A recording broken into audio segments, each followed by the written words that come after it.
శ్రీమాత్రే నమః. Welcome back to my channel. ఈ ప్రపంచంలో ఉంటూ ఉన్నప్పుడు ఎన్నో విషయాలు మనకి ఊహకు అందకుండా ఏవో జరుగుతూ ఉంటాయి. బట్ ఒకటి గుర్తుపెట్టుకోవాలి, ఏంటి అంటే we create our own reality.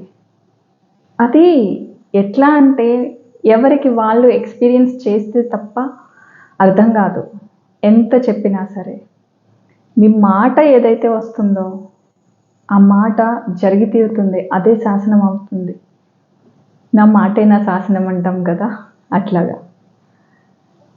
So అర్థం చేసుకోండి దీని పవర్ ఏంటి. ఈ వాక్కు యొక్క శక్తి అన్లిమిటెడ్. ఎప్పుడు కూడా మనల్ని మనం దేనికి లిమిట్ చేసుకోవద్దు. We are limitless. Just experience that. ఎప్పుడైతే మీరు బౌండరీస్ పెట్టుకుంటున్నారో జస్ట్ యూఆర్ స్టాపింగ్ దాట్. అంటే దేనికైనా మీరు ఒక డెఫినేషన్ ఇస్తున్నప్పుడు మనం దాన్ని లిమిట్ చేసేస్తున్నాం. అట్లానే ఈ కండిషన్ ఇట్లానే ఉంటుంది, ఇది ఇలా జరిగితేనే కరెక్ట్ అని మీరు ఫిక్స్ అయినప్పుడు వేరే ఎట్లా జరిగినా కూడా మీరు అంగీకరించే స్థితిలో ఉండలేరు. చాలామంది ఆనందం కావాలి అనుకుంటారు, డబ్బు కావాలి అనుకుంటారు, బట్ ఒక సోర్స్ ద్వారానే రావాలి అనే ఆలోచన దగ్గర ఆగిపోతూ ఉంటుంది. బికాస్ ఈ యూనివర్స్ ఎన్నో విధాలుగా మనకి ఇవ్వడానికి రెడీగా ఉంటుంది. మనం ఏమి ఆశించినా సరే, అది ఆనందం అవ్వచ్చు, ప్రేమ అవ్వచ్చు, డబ్బు అవ్వచ్చు, ప్రతిదీ ఒక ఫార్మ్ ఆఫ్ ఎనర్జీ కదా. బట్ వెన్ యూ లిమిట్, నాకు జాబ్ ద్వారా నేను జాబ్ చేయాలి, ఈ జాబ్ ద్వారా నాకు ఇంత శాలరీ రావాలి అన్నప్పుడు universe which is ready to give that amount of money through another source will close its door. So కావాల్సింది just limitless mind. Because even mind కూడా ఒక ఫార్మ్ ఆఫ్ ఎనర్జీ. ప్రతిదీ జస్ట్ ఒక శక్తి ప్రకంపన అంటాం, వాట్ ఎవర్. సో ఏదైతే మనకి కావాలి అనుకుంటున్నామో లేదా మన దగ్గర లేదు అనుకుంటున్నామో దాన్ని మనం చాలా వాల్యుబుల్ థింగ్ కింద చూస్తాము అండ్ మనం దానికి ఎక్కువ ఎనర్జీ ఇచ్చేస్తున్నాము. సో దాట్ అది మన దగ్గర లేదు, ఎక్కడో దూరంగా ఉంది, మనకు అందనంత ఎత్తులో ఉంది అనే ఒక థాట్ మనం ఇస్తున్నాం. So we are giving that importance, we are giving that worth to that particular thing.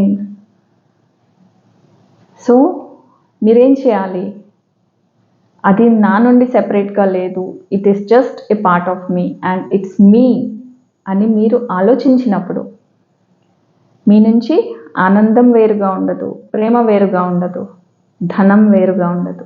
Everything, health, wealth will be with you and it's already within you. Just అర్థం చేసుకోవాలంతే. మన ఫ్రీక్వెన్సీ రైజ్ చేసుకోవాలి. So frequency rise అవ్వాలి అంటే the only thing is సాధన. ఏదో ఒక సాధన పట్టుకోండి, దాన్ని చేయండి నిరంతరం. రెగ్యులర్ సాధన, రెగ్యులర్ ప్రాక్టీస్ ఉండాలి ఖచ్చితంగా. ప్రతి వ్యక్తికి ఏదో ఒక సాధన మీకు నచ్చింది మీరు ఎంచుకోండి, దాన్ని పట్టుకుని పైకి ఎదగండి. ఒక్కొక్క step. All of A sudden just ఇట్లా అన్నట్టు జరిగిపోదు. మనం కూర్చుంటే మన విల్ పవర్, మన ఫ్రీక్వెన్సీ, ఆటోమేటిక్గా మన మైండ్, ఇవన్నీ ఒక రైట్ అలైన్మెంట్లోకి వచ్చేస్తాయి. సో అప్పుడు we will just manifest like anything else, whatever you need. ఏదైనా సరే, it's your thought or it's your mind that is stopping you from creating that. So be limitless and accept everything. ఏదైనా సరే, అది బాధ అయినా ఎంతో కాలం ఉండదు. మీరు దాన్ని యాక్సెప్ట్ చేసినప్పుడు ఇట్ విల్ జస్ట్ డిసాల్వ్. ఇప్పుడు ఒక సిట్యుయేషన్ క్రియేట్ అయింది, దానికి మీరు బాధపడుతున్నారు, but be aware of that. So ఈ బాధ ఎంతోసేపు ఉండదు. ఎప్పుడైతే మీరు కాన్షియస్గా ఉంటారో, మీరు దాన్ని గమనిస్తూ ఉంటారో, అది that no longer stays with you. ఎందుకంటే అది ఏదైతే క్రియేట్ చేయాలి, everything is a form of energy అని చెప్పుకున్నాం కదా.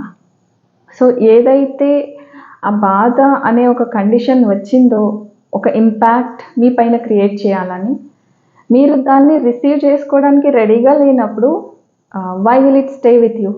ఎందుకు ఉంటుంది మీ దగ్గర అది? ఇప్పుడు కన్నీరు కారుతుంది, మీరు దాన్ని గమనిస్తూ ఉండండి. They will stop. టీయర్స్ ఆగిపోతాయి, రావు. Because you are just observing, you are an observer there. వేరే వ్యక్తిలాగా మిమ్మల్ని మీరు గమనిస్తూ ఉన్నప్పుడు ఏదైనా సరే అది కరిగిపోవాల్సింది, అది మీ నుంచి వెళ్ళిపోవాల్సిందే. సో ఎక్కువ కాలం పట్టి ఉండవు ఏవి కూడా. అది మనం అర్థం చేసుకుంటే జీవితం చాలా హాయిగా ఉంటుంది.